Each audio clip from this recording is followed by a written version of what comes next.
හොඳයි පහත සඳහන් වාක්‍ය දෙකෙන් නිවැරදි වාක්‍ය මොකක්ද කියලා කියන්න. මා පාවිච්චි කර තිබෙන්නේ all සහ every.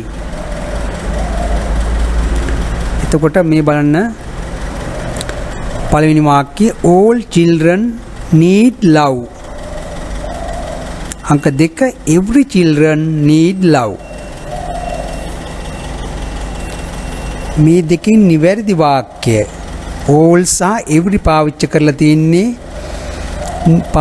නිවැරදි ආකාරය අනුව නිවැරදි වාක්‍ය මොකක්ද කියලා මම ඔබෙන් අහන්නේ.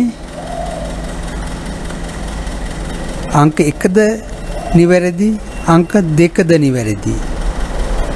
මා උඩින් සඳහන් කරලා තියෙනවා ඔයාලට කහපාට තීරේ all පාවිච්චි කරන්නේ all පදය සමග plural noun එකක් තමයි එන්නේ.